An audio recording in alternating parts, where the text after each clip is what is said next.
1979 ഇറാനിൽ നടന്ന ഇസ്ലാമിക് വിപ്ലവം ആധുനിക ലോക ചരിത്രത്തിലെ ഏറ്റവും നിർണായകമായ സംഭവങ്ങളിൽ ഒന്നാണ്.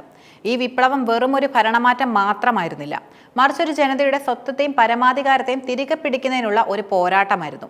പാശ്ചാത്യവൽക്കരണത്തിൽ നിന്നും സ്വേച്ഛാധിപത്യത്തിൽ നിന്നും മുക്തി നേടാനുള്ള ഇറാനിയൻ ജനതയുടെ തീവ്രമായ ആഗ്രഹമാണ് ഈ വിപ്ലവത്തിന് തിരികൊളുത്തിയത്. ഷാ മുഹമ്മദ് റസ പഹ്ലവിയുടെ ദുർഭരണത്തിന് അന്ത്യം കുറിച്ചുകൊണ്ട് ഇറാൻ ഒരു ഇസ്ലാമിക് റിപ്പബ്ലിക്കായി മാറിയത് ലോക രാഷ്ട്രീയത്തിൽ പുതിയൊരു അധ്യായം തുറന്നു. ഷാ മുഹമ്മദ് റസ പഹ്ലവിയുടെ ഭരണകാലം ഇറാനിയൻ സമൂഹത്തിൽ വലിയ അസന്തുലിതാവസ്ഥ സൃഷ്ടിച്ചു. ഷാ ഭരണകൂടം അമേരിക്ക, ബ്രിട്ടൻ തുടങ്ങിയ പാശ്ചാത്യ ശക്തികളുമായി അടുത്ത ബന്ധം പുലർത്തിയിരുന്നു. ഈ ബന്ധത്തിന്റെ പ്രധാന ലക്ഷ്യം ഇറാന്റെ സമ്പന്നമായ എണ്ണ ശേഖരം പാശ്ചാത്യ വിപണിയിലേക്ക് എത്തിക്കുക എന്നതായിരുന്നു. ഇതിന്റെ ഭാഗമായി രാജ്യത്തിന്റെ പ്രകൃതി വിഭവങ്ങൾ വിദേശ ശക്തികൾക്ക് വിറ്റഴിച്ചു. എന്നാൽ അതിന്റെ നേട്ടം സാധാരണ ജനങ്ങളിലേക്ക് എത്തിയില്ല. സാമ്പത്തിക അസമത്വം വർദ്ധിപ്പിക്കുകയും ജനങ്ങൾ ദാരിദ്ര്യത്തിലേക്കും ദുരിതത്തിലുമായി. കൂടാതെ ഷാ ഭരണകൂടം ഇറാന്റെ പരമ്പരാഗത ഇസ്ലാമിക് മൂല്യങ്ങളെയും സംസ്കാരത്തെയും അവഗണിച്ച് പാശ്ചാത്യ ജീവിത രീതി അടിച്ചേൽപ്പിക്കാനും ശ്രമിച്ചു. ഇത് പരമ്പരാഗത ചിന്താഗതിക്കാരായ ജനങ്ങളെയും മത നേതാക്കളെയും ചൊടിപ്പിച്ചു. സ്ത്രീകൾക്ക് ശിരോവസ്ത്രം നിഷേധിക്കുക, മതപരമായ സ്ഥാപനങ്ങളെ ദുർബലപ്പെടുത്തുക തുടങ്ങിയ നടപടികൾ വലിയ പ്രതിഷേധത്തിനും കാരണമായി. ഷായുടെ രഹസ്യ പോലീസ് സേനയായിട്ടുള്ള സവാക് ജനങ്ങളെ അടിച്ചമർത്തുകയും എതിർ ശബ്ദങ്ങളെ ക്രൂരമായി ഇല്ലാതാക്കുകയും ചെയ്തു. ഈ അടിച്ചമർത്തലുകൾ ജനങ്ങളുടെ രോക്ഷം വർദ്ധിപ്പിച്ചു. ഈ അടിച്ചമർത്തപ്പെട്ട സാഹചര്യത്തിൽ ഫ്രാൻസിലെ പ്രവാസിയായിരുന്ന ഷിയ പുരോഹിതനും വിപ്ലവ നേതാവുമായിരുന്നുള്ള അയത്തുള്ള റുഹോല ഖമേനി പ്രതീക്ഷയുടെ ഒരു ശബ്ദമായി ഉയർന്നു. അദ്ദേഹം ഷാ ഭരണകൂടത്തിന്റെ അഴിമതികളെയും ക്രൂരതകളെയും വിമർശിച്ചുകൊണ്ട് നടത്തിയ പ്രസംഗങ്ങൾ ഇറാനിയൻ ജനതയെ സ്വാധീനിച്ചു. അദ്ദേഹത്തിന്റെ പ്രസംഗങ്ങൾ ഓഡിയോ ടേപ്പുകളിലൂടെയും മറ്റ് രഹസ്യ മാർഗങ്ങളിലൂടെയും രാജ്യത്തുടനീളം പ്രചരിച്ചു. ഇത് വിപ്ലവത്തിനുള്ള വിത്തുകൾ പാകി. 1979 ജനുവരിയിൽ രാജ്യവ്യാപകമായ പ്രതിഷേധങ്ങൾ ശക്തമായപ്പോൾ ഷാ പഹ്ലവി ഭയന്ന് ഇറാൻ വിട്ടു. ഇത് വിപ്ലവകാരികൾക്ക് വലിയ ആത്മവിശ്വാസം നൽകി.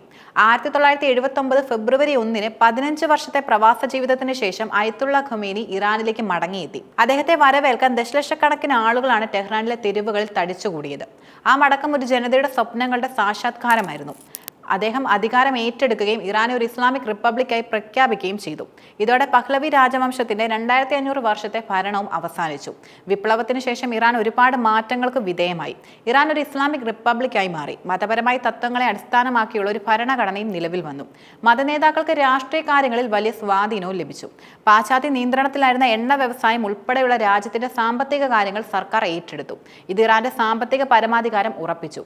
പാശ്ചാത്യ ജീവിതശൈലിയിൽ നിന്നും മാറി ഇസ്ലാമിക് മൂല്യങ്ങൾക്ക് കൂടുതൽ മുൻഗണന നൽകി. സ്ത്രീകളുടെ വസ്ത്രധാരണ രീതി ഉൾപ്പെടെയുള്ള കാര്യങ്ങളിൽ കർശനമായ നിയമങ്ങളും കൊണ്ടുവന്നു.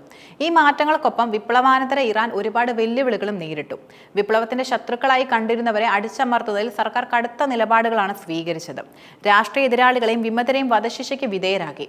അടുത്തിടെ അത്തരത്തിൽ വധശിക്ഷയ്ക്ക് വിധേയരാക്കിയ ആയിരക്കണക്കിന് ആളുകളെ അടക്കം ചെയ്ത ലോട്ട് 41 എന്നറിയപ്പെട്ടിരുന്ന സെമിത്തേരിയുടെ ഒരു ഭാഗം പാർക്കിംഗ് സ്ഥലമായി മാറ്റാനുള്ള ഇറാൻ സർക്കാർ തീരുമാനം മനുഷ്യാവകാശ സംഘടനകളുടെ കടുത്ത വിമർശനത്തിനും കാരണമായി. ഇത് മനുഷ്യാവകാശ ലംഘനമായിട്ടാണ് മനുഷ്യാവകാശ സംഘടനകൾ വിലയിരുത്തുന്നത്.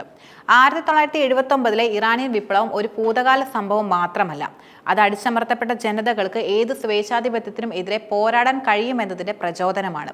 ഈ വിപ്ലവം ഇറാനിയൻ ജനതയ്ക്ക് പുതിയൊരു ജീവിതവും നൽകി. അതോടൊപ്പം സ്വന്തം പരമാധികാരവും സംസ്കാരം സംരക്ഷിക്കാൻ ഏതൊരു രാജ്യത്തിനും സാധിക്കുമെന്ന് ലോകത്തിന് കാട്ടിക്കൊടുത്തു. ഇന്ന് അന്താരാഷ്ട്ര തലത്തിൽ ഇറാനെ ഒറ്റപ്പെടുത്താൻ ശ്രമങ്ങൾ നടക്കുന്നുണ്ടെങ്കിലും ഇറാൻ സ്വന്തം താല്പര്യങ്ങൾ സംരക്ഷിച്ചുകൊണ്ട് ധീരമായ നിലപാടുകളാണ് സ്വീകരിക്കുന്നത്. ഇറാന്റെ ഈ നിലപാടുകൾ ലോക രാഷ്ട്രീയത്തിൽ പുതിയ ധ്രുവീകരണം ഉണ്ടാക്കാൻ സഹായിച്ചിട്ടുമുണ്ട്. ചുരുക്കത്തിൽ ഇറാനിയൻ വിപ്ലവം ഒരു രാജ്യത്തിന്റെ വിധി മാറ്റി എഴുതിയ ഒരു സംഭവമാണ്. അതൊരു രാജ്യത്തിന്റെ സ്വാതന്ത്ര്യത്തെയും സ്വത്വത്തെയും ഉറപ്പിച്ചപ്പോൾ അതിന് പിന്നിൽ വന്ന മനുഷ്യാവകാശ ലംഘനങ്ങൾ ഒരു വിപ്ലവത്തിന്റെ ശോഭ കെടുത്തി. എങ്കിലും ഒരു ജനതയുടെ ഇച്ഛാശക്തിക്ക് മുന്നിൽ ഒരു ഭരണകൂടത്തിനും അധികകാലം പിടിച്ചു നിൽക്കാനാവില്ല എന്നതിന്റെ വ്യക്തമായ ഉദാഹരണമാണ് ഇറാനിയൻ വിപ്ലവം.